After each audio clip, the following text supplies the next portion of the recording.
So, what are the main functions of a leader?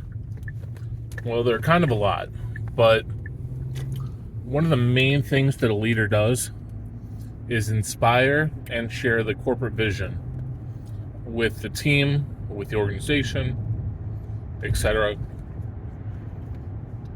A leader doesn't have to be in the org chart at the top. I've been a pretty powerful leader in a lot of roles where I've really led the company, but I haven't been near the top of the org chart in those roles where I seem to be the most influential. A leader can be a manager and always has some kind of management responsibility, is a critical thinker, ideally is strategic, and is able to think about the big picture. A leader is going to take a look at that big picture and share that vision, that strategy, that plan with the rest of the team, the organization, etc., and inspire them to move along. To me, that's a leader. Now, for those of you who study leadership, you realize that's actually just one kind of leadership. There's a lot of types of leaders. There's autocratic leaders, which just basically beat you into submission, and those are the Stalin type leaders, or the leaders who are really just demanding it be a certain way rather than leading through inspiration and respect.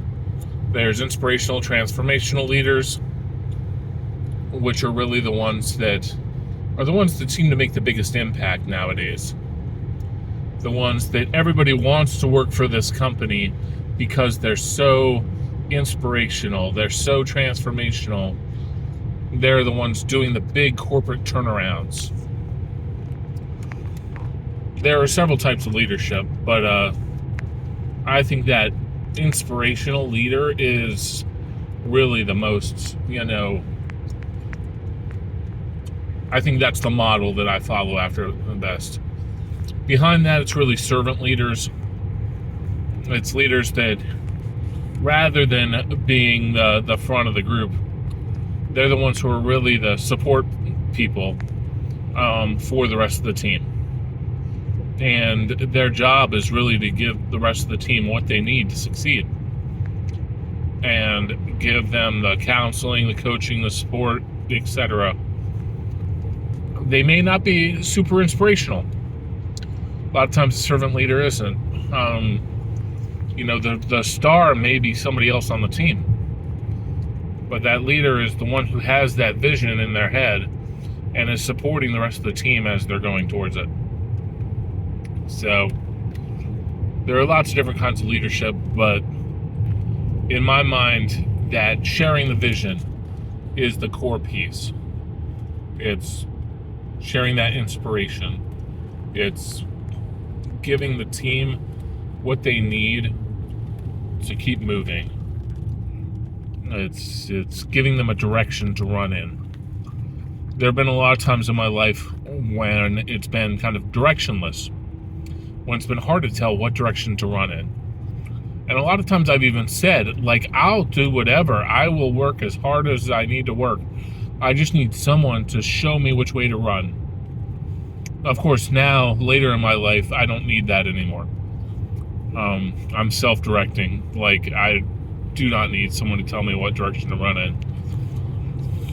But when I was younger, when I was in my 20s, I've said that several times, is I'll run as fast as you want. I'll work as hard as you want me to. I'll pull whatever hours, work weekends, whatever.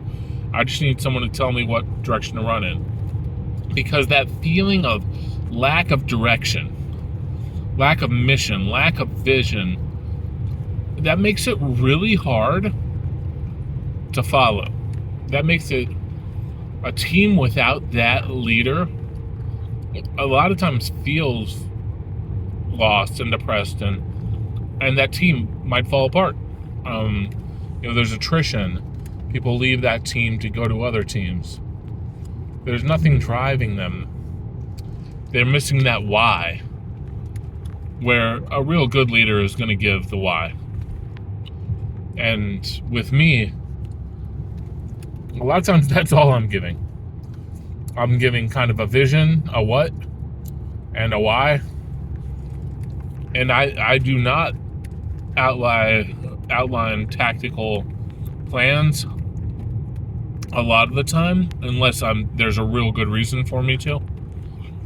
Because I'm depending on smart people to do smart work. I should be able to tell you, hey, I need this done, and you figure it out. And, a lot of the management by metrics that goes under that depends on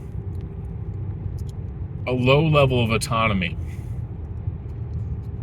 And a lot of that management by metrics depends on defined tactical steps. Where with me, I believe in managing teams with a high level of autonomy, and I'm not dictating their tactical steps. I'm just measuring their outcome or judging them based on their end outcome. So that in the end already shows what kind of teams I'd rather manage, I'd rather lead. I'd rather lead smart teams of highly autonomous people towards a larger business objective. I'd rather not manage unskilled, low autonomy workforces, where I have to get extremely tactical, manage quotas and metrics on every person accomplishing specific tasks. I would rather look at a higher view of the outcome. And that's just me. I'm more of a corporation leader and manager than I am a factory line leader and manager. But I think I've evolved there over time. That's just my preference. I've done the nitty-gritty before, and I'd rather inspire somebody with great ideas and create those great partnerships, create that great environment where a team is free to make mistakes, innovate, and win hard. That's really where I feel that I belong as a leader. But there are a lot of different kinds of leadership, but I think the core thing about a leader is a leader should be defining that vision, should be giving that vision, that what and the why to the people. How deep in the nitty-gritty tactical execution you want to get is up to you, and it's really defined a lot by your team and their capabilities. All right, well, it's good ranting to you. Thanks, guys.